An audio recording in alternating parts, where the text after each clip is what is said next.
dans le cadre de cette reconstruction de la cité scolaire avec des méthodes totalement nouvelles. Ouais. Il y a également un aspect social et humain qui n'est pas négligeable.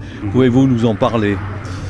Je pense que la conception du projet c'était fait dans cette base-là.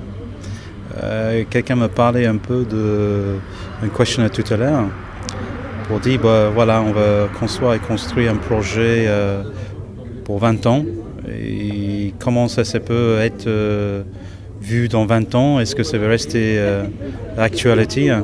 Et les choses que j'ai répondu, c'est ce projet aujourd'hui, c'est fait non pas dans une base d'un programme pur et dur, mais aussi sur une connaissance, un savoir-faire et aussi surtout une sensibilité sociale liée sur un besoin, liée sur un site, liée sur une époque, liée sur un moment.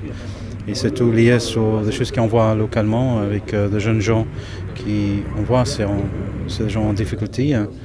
Et on voit que voilà, on a fait une réponse sur quelque chose dans un terme qui est utilisé aujourd'hui, qui est un peu politiquement correct, mais comment vraiment travailler dans un bon sens, comment on parle de durable, je crois de ça. Et pour moi, le durable aussi, c'est le travail social. Parce que c'est pas juste en train de faire un bâtiment qui va durer pour 20 ans, mais c'est tous les jeunes gens qui vont traverser ce nouvel équipement. On espère que ça va donner un peu de couleur de cette vallée, qui est déjà une belle couleur, mais surtout en automne. Je pense à une couleur un peu économique, avec des espoirs, et pourquoi pas la notion de rêve de demain. Je crois qu'il faut que ça existe, et c'est une partie de notre monde social qui est super important, je crois. Et quels sont les nouveaux métiers qui vont être mis en œuvre pour cette construction? Oui, les nouveaux métiers, déjà au niveau de construction lui-même, je peux que parler au niveau de l'architecture, mais on est en train d'employer de nouvelles formes de construction, surtout dans la partie de l'externe, avec un système constructif en bois qui est assez unique. Je crois que c'est la première fois que ça se fait de cet endroit ici en France. C'est un procédé qu'on voit bien dans les pays scandinaviens, Finlande et Norvège, qui sont beaucoup développés sur tout ce qui est l'écologie. Et comme je vois le projet dans son entier, je dis, voilà, j'espère dans l'avenir de nouveaux métiers au niveau de l'écologie. Ce n'est pas encore l'idée de l'écologie politique, mais c'est l'écologie dans le bon sens du terme. Je crois que c'est là on a des appuis très forts de ce nouvel équipement dans ce sens-là. Et je vois, Monsieur le Président, il avait parlé de ça, et je crois que c'est assez juste. Oui. C'est assez juste. Vous pensez qu'on va consommer moins d'énergie? Je pense sur la partie centrale qui est en BBC, label BBC, avec certificat HQE, il est sans doute le projet, il va être consommé beaucoup moins d'énergie. On a des isolations très conséquentes. Oui. Dans le système constructif, on est de vitrage, même l'orientation du bâtiment, tout est conçu avec notre spécialiste intérieur d'équipe pour, voilà, on a une consommation beaucoup pour moins. Sur tout le toiture, parce que le projet se développe dans une forme de strate, un peu comme le rizière. Et toute cette rizière, ils ont un support végétal, tout est végétalisé. Ça aussi, c'est par rapport au rapport de l'eau pluviales qui viennent, c'est la rétention d'eau dans le complexe lui-même.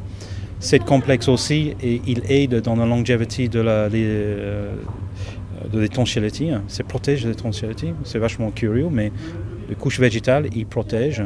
On voit bien aussi dans le pays scandinavien où j'ai travaillé, je construis d'autres universités. Voilà, il y a beaucoup de nouveaux ingrédients qui sont peut-être pas nouveaux, mais de manière qu'on ensemble de choses dans cette process font que voilà, on peut vraiment dire qu'aujourd'hui et pour demain, on est en train de travailler avec l'idée d'écologie, une vraie écologie, pas du tout dans le mot politique, mais de vraies choses, quoi. Oui, ça coûtera moins cher et ça sera plus confortable. On a un budget. On a un budget pour construire et construire ce projet-là. Et bien sûr, nous, on est conscient dans le monde qui en vit aujourd'hui, l'économie c'est quelque chose d'assez essentiel. Ça veut pas dire qu'il faut faire l'économie de rêve. Hein. Il faut continuer à avancer et donner l'espoir pour les jeunes gens. Et aussi pour le prof qui travaille dans un équipement. Tout ça, c'est mêlé et c'est lié. Mais la chose que je veux dire, dans l'économie de budget, on offrir un cœur central dans tout le lycée de presque 1900 mètres carrés, qui est un plus-value, qui est un espace qui réunit tout le renseignement, qui réunit tout le croisement et tout le flou de tous les élèves et les professeurs. C'est un élément phare dans le projet, c'est un élément extrêmement important qui demande que tout le monde prenne possession de ces espaces. C'est bien ça l'engagement que je voudrais essayer de faire dans l'avenir, dans les prochains mois, pour expliquer comment peut-être on peut utiliser ces espaces. 7900 mètres carrés, c'est un plus-value. Ça coûte beaucoup d'argent, mais en même temps, on est fait de balance sur le prix global. Donc, on est en train d'offrir un cœur avec un potentiel énorme pour le même prix. Voilà, c'est de balance. Là où on pose certains éléments pour offrir ce projet qui est unique.